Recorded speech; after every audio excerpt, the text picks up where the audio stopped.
Hello दोस्तों, मैं हूं दीपांशु और आप देख रहे हैं कोडिंग टर्टल्स। मैं आप लोगों का स्वागत करता हूं अपने इस डीएससी के कोर्स में, जहां पर हमने अपनी लास्ट वीडियो में देखा था कि what are data structures and why do we need them.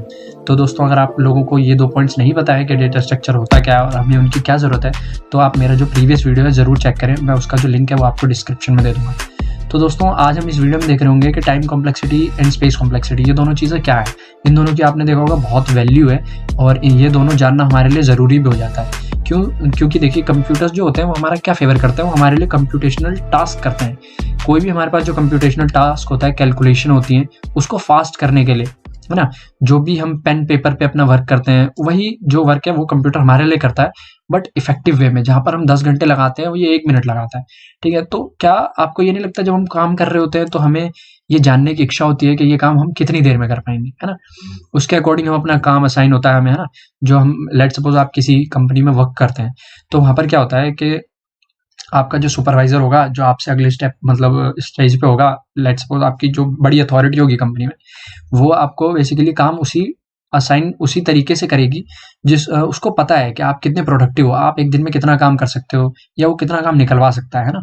तो ये क्या होता है, ये वो तभी कर सकता है जब उसको पता हो कि एक काम को करने में बंदा टाइम कितना ले रहा है। ठीक है, तो इसी तरीके से हम अपने कंप्यूटर से भी पता करना चाहते हैं कि जो भी हमारा कोई प्रोग्राम है, अगर हम उसको रन कर रहे हैं ना, उसके हेल्प से हमारा कोई कंप्यूटेशनल टास्क जो है वो परफॉर्म हो रहा है, तो हम ये बात जानने में काफ़ी इंटरेस्टेड होंगे कि हमारा जो कंप्यूटर है वो कितना टाइम लेता है इस प्रोग्राम को रन करने में, है ना, या इस टास्क को कंप्लीट करने में।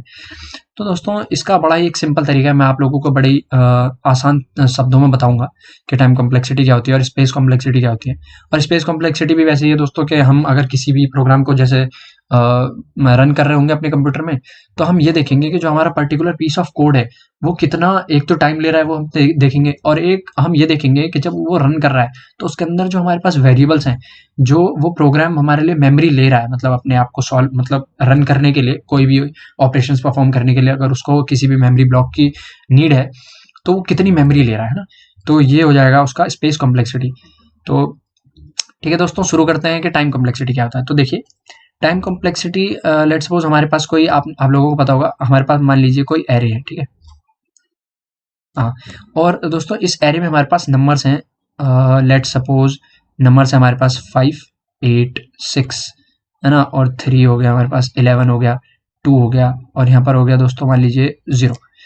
तो अब हम यहाँ पर क्या देखेंगे कि हमारे पास जो एरे है, अब एक बात बताइए, यहाँ पर टाइम निकालने का जो हमारे पास सबसे इजी तरीका है वो क्या है कि हमारे पास नंबर ऑफ एरे में देखिए, इस एरे में नंबर ऑफ एलिमेंट्स कितने हैं हमारे पास, है ना। तो 1 2 3 4 5 6 7।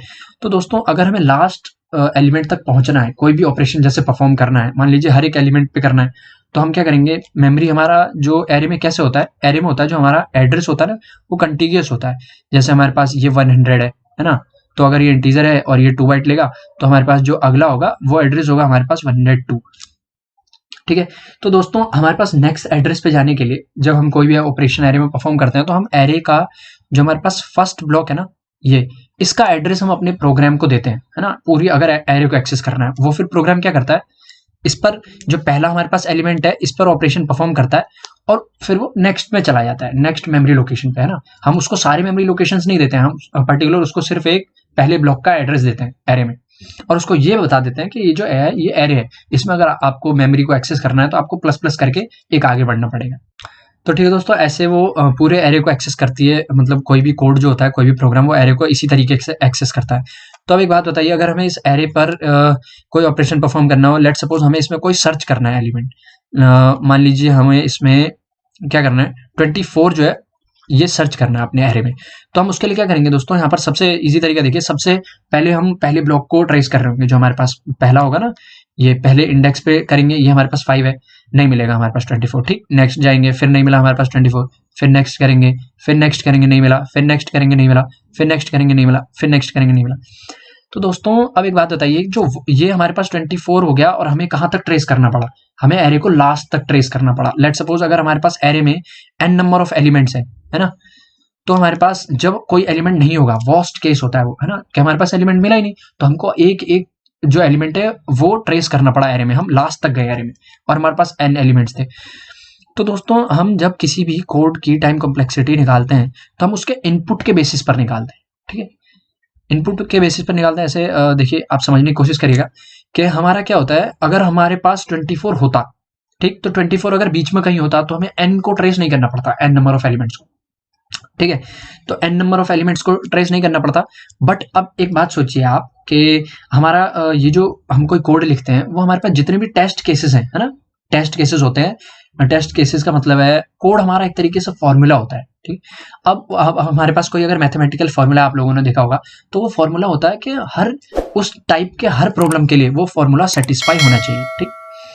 तो यहाँ पर क्या होगा, अगर हमारे पास इसमें 24 कहीं हुआ ही नहीं हमारे पास एरे में, तो हमारा जो फॉर्मूला है, जो हमने कोड लिखा है, वो क्या करेगा, वो तब भी आपको लास्ट तक ट्रेस वो करेगा क्योंकि उसको 24 मिला नहीं और वो आउटपुट देगा, ठीक है, क्योंकि हम उसको इस तरीके से बनाएंगे अगर एलिमेंट फाउंड नहीं हुआ वो तो भी हमें आउटपुट दे।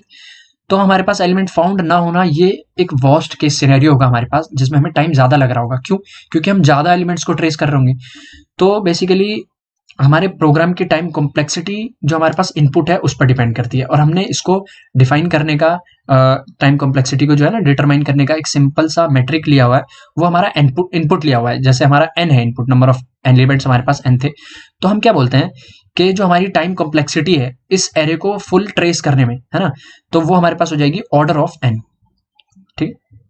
हम ये बोलते हैं ऑर्डर ऑफ n। यहाँ पर बेसिकली मतलब है जो भी हमारा एलिमेंट्स जो भी हमारे पास एरेज में होंगे, जो हमारे पास नंबर ऑफ इनपुट होगा, अगर ये पॉलिनोमियल फॉर्म में होता है, मान लीजिए, है ना, कि जैसे मान लीजिए 2n है ना, या फिर हमारे पास 2n स्क्वायर प्लस 2 है, ऐसे करके कोई हमारे पास टाइम कॉम्प्लेक्सिटी आती है, तो हम क्या करते हैं कि जो हमारे पास पॉलिनोमियल है ना, जो हमारे पास पॉलिनोमियल आता है उसका बेसिकली हम क्या करते हैं, डिग्री ऑफ पॉलिनोमियल का ऑर्डर देखते हैं ना, डिग्री ऑफ पॉलिनोमियल। तो यहाँ पर 2 है, तो यहाँ पर हम क्या करेंगे, ऑर्डर ऑफ n स्क्वायर, जो इस प्रोग्राम की हमारे पास टाइम कॉम्प्लेक्सिटी होगी वो होगी ऑर्डर ऑफ n स्क्वायर।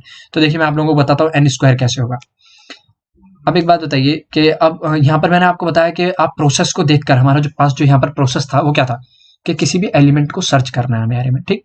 ये हमारे पास यहाँ पर प्रोसेस था, तो आपने प्रोसेस को देखकर बता दिया कि प्रोग्राम को कितना टाइम लगेगा, है ना, क्योंकि हमारे पास n नंबर ऑफ एलिमेंट्स हैं, हम एक एक एलिमेंट को वहां पर ट्रेवर्स करेंगे, लास्ट तक जाएंगे। अगर हम सारे इनपुट को ट्रेवर्स कर लेंगे तो हम n इनपुट्स ट्रेवर्स कर चुके होंगे, तो हम इनपुट के बेसिस पर अपना टाइम कॉम्प्लेक्सिटी बताते हैं। मैंने बताया आप लोगों को, तो इनपुट हमारे पास n था, तो हमें टाइम कितना लगेगा, n, ठीक। अब एक बात बताइए, देखिए मैं आपको n स्क्वायर का एक एग्जाम्पल देता हूँ। अब हमारे पास मान लीजिए कोई 2D मैट्रिक्स है, ठीक है, हमारे पास 2D मैट्रिक्स है, तो 2D मैट्रिक्स में मैं बना नहीं पा रहा हूँ सीधी लाइनें, आप समझने की कोशिश करिएगा, सॉरी। 1 2 3, ये 2 4 5 6 7 9, और ये हो गया 8, और ये हो गया 2 3, लेट्स सपोज 1 2, और ये 4। तो अब देखिए दोस्तों, ये हमारे पास एक मैट्रिक्स है ना, ये 2D एरे एक तरीके से आप इसको बोल सकते हैं। तो होगा क्या कि यहाँ पर हमारे पास n एलिमेंट्स हैं। अब मान लीजिए यहाँ पर 1 2 3 4 5, और इधर हमारे पास 1 2 3। तो दोस्तों अब इसकी टाइम कॉम्प्लेक्सिटी क्या होगी बताइए, आप इसको ट्रेवर्स करने, इसमें अगर कोई एलिमेंट आप सर्च करेंगे तो उसकी टाइम कॉम्प्लेक्सिटी क्या होगी। सबसे पहले हम क्या करेंगे, जो हमारे पास पहली जो रो है इसमें हर एलिमेंट को ट्रेवर्स करेंगे, ठीक है। तो पहली में हमने लेट्स सपोज एक रो में मान लीजिए हमारे पास n एलिमेंट्स थे, ठीक है, तो हमने एक में n करा, ठीक है, फिर दूसरी रो में हमने n एलिमेंट्स को ट्रेवर्स करा, फिर हमने तीसरी रो में n एलिमेंट्स को ट्रेवर्स करा। तो हमारे पास क्या हो गया, हमने हमारे पास हर रो में हमने n एलिमेंट्स को ट्रेवर्स करा, ठीक। अब मान लीजिए हमारे पास जो हमारे पास ये एलिमेंट होता है, ये हमारे पास मान लीजिए n था, तो हमारे पास क्या हो जाएगा कि n रोज में हमने हर एक रो में n एलिमेंट्स को ट्रेवर्स करा, तो n इंटू n, ये हमारे पास हो गई क्या, टाइम कॉम्प्लेक्सिटी। ये होगी कैसे, मैंने आप लोगों को बताया कि हर एलिमेंट्स को ट्रेवर्स करने की यूनिट अगर टाइम कॉम्प्लेक्सिटी लेकर चलते हैं तो n एलिमेंट्स अगर होंगे, और दोस्तों टाइम कॉम्प्लेक्सिटी में ये बात ध्यान रखने वाली होगी कि n कोई भी स्मॉल इनपुट नहीं होगा, जैसे 2 4, उसके लिए हमें टाइम कॉम्प्लेक्सिटी निकालने की जरूरत नहीं है। उसके लिए हमें खुद देख के हम पता कर सकते हैं कि कांस्टेंट टाइम होगा, या फिर जैसे मान लीजिए कोई भी हमारी एक स्टेटमेंट है int i equals to 5, let's suppose. तो यहाँ पर देखिए इसकी टाइम कॉम्प्लेक्सिटी क्या होगी, इसकी टाइम कॉम्प्लेक्सिटी कांस्टेंट होगी ना, क्योंकि यहाँ पर टाइम लग ही नहीं रहा है, एक है। अगर हम ऑर्डर ऑफ 1 लिखते हैं तो इसको आप ऑर्डर ऑफ 1 को आप इसको बोल सकते हैं कांस्टेंट टाइम कॉम्प्लेक्सिटी है। अब अगर आप ऑर्डर ऑफ n का यूज कर रहे हैं तो ये बात माइंड में रखिएगा कि n यहाँ पर एक लार्ज इनपुट होना चाहिए, ठीक है। n 2 4 6 5 ये नहीं होता है, n है हमारे पास some number of elements which are unknown to us, ठीक है। वो कुछ भी हो सकता है, कितना भी मतलब मैक्सिमम तक जा सकती है उसकी वैल्यू n की। तो दोस्तों आपने देखा कि n स्क्वायर कैसे टाइम कॉम्प्लेक्सिटी होती है, ठीक है, क्योंकि हम ये हमारे पास मान लीजिए n हुए, है ना, और पर्टिकुलर रो में आपको n एलिमेंट्स मिलते हैं, तो आप हर रो में n रोज में हर रो में आप n एलिमेंट्स को ट्रेवर्स करते हैं, तो n क्रॉस n ये हमारी हो जाएगी क्या आपके पास टाइम कॉम्प्लेक्सिटी। तो अब देखिए कि हमने ये प्रोसेस को देखकर बताना सीखा कि टाइम कॉम्प्लेक्सिटी क्या होती है। अब हम क्या करेंगे, प्रोसेस को ना देखकर कोड को देखकर कोशिश करेंगे कि टाइम कॉम्प्लेक्सिटी क्या होती है, ये ट्राई करने की। तो अब देखिए कोड में आप क्या करेंगे मैं बताता हूँ आप लोगों को। तो आप यहाँ देखिए कोड लिखते हैं, जैसे कोई हमारे पास मेन प्रोग्राम है और इसमें हम लिखते हैं कि हम क्या कर रहे होंगे कि पहली रो से, या जैसे हमारे पास यहाँ एरे है ना, तो एरे में क्या होगा, यहाँ पर इंडेक्सेस होंगे, इंडाइसेस सॉरी। अब देखिए यहाँ पर i से शुरू करेंगे आप, और ये लेस देन हो जाएगा हमारे पास 4, ठीक है, और ये हो जाएगा i प्लस प्लस। अब देखिए यहाँ पर, अब यहाँ पर मान लीजिए n नंबर ऑफ एलिमेंट्स है हमें, है ना, पता नहीं है हमारे पास 4 है, n है मान लीजिए, तो ये n तक जाएगा। तो दोस्तों अब हम कोड को देखकर पता कर सकते हैं, कोई भी अगर सिंपल फॉर लूप आपके प्रोग्राम में लिखा हुआ है ना, अगर कोई भी सिंपल फॉर लूप लिखा हुआ है, यहाँ पर कोई भी स्टेटमेंट है, जैसे मान लीजिए सी आउट, मैं यहाँ पर C++ का थोड़ा सा कोड इसमें यूज करता हूँ, लेट्स सपोज दीपांशु। तो दोस्तों यहाँ क्या होगा, हमारे पास सी आउट है, तो यहाँ पर देखिए आप इस फॉर लूप के अकॉर्डिंग ये अंदर की स्टेटमेंट चलेगी, क्योंकि यहाँ पर i एक एक करके इंक्रीमेंट हो रहा है और 0 से शुरू हो रहा है, तो n तक एक एक करके ही इंक्रीमेंट होगा। पहले 0 होगा, फिर लूप के अंदर आएगा, फिर 1 होगा, फिर लूप के अंदर आएगा, है ना। अगर आपको किसी एरे में कोई ऑपरेशन परफॉर्म करनी है, तो मान लीजिए दीपांशु के आगे आप अपेंड करके उस एरे को भी यूज में ले सकते हैं, और यहाँ पर i ये a है, तो ये हमारे पास। अब देखिए यहाँ पर हम क्या कर रहे होंगे, इस एरे को भी यूज में लेंगे, तो होगा क्या, ये हमारे पास एक स्टेटमेंट है, ये स्टेटमेंट कितनी बार रन होगा ये डिपेंड करता है आपके इस फॉर लूप पे, ठीक है। तो अब देखिए फॉर लूप देखकर आप बता सकते हैं कि कितनी बार रन होगा। तो यहाँ पर मैं साफ से बता सकता हूँ, ये n है, तो हमारे पास ये जो है ये n बार रन होगा n टाइम्स रन होगा। तो अब यही था, देखिए आपने फॉर लूप को देखकर प्रोग्राम में बता दिया कि हमारी जो प्रोग्राम की टाइम कॉम्प्लेक्सिटी है वो क्या होगी। अब हम ट्राई करते हैं कि हम अपने प्रोग्राम की टाइम कॉम्प्लेक्सिटी बताएंगे जब हमारे पास क्या होगा, हमारे पास जब नेस्टेड फॉर लूप होगा, क्योंकि वो n स्क्वायर का केस बनाएगा। देखिए मैं आप लोगों को बताता हूँ, ये हमारे पास लेट सपोज फॉर लूप हमारा है, और i ये 0 से चला, i लेस देन n, और हमारे पास i प्लस प्लस, ठीक है। और इसके अंदर हमारे पास एक और फॉर लूप है जो हमारे पास j इज इक्वल्स टू मान लीजिए 0 है, और j है हमारा n से कम, और j हमारा प्लस प्लस है।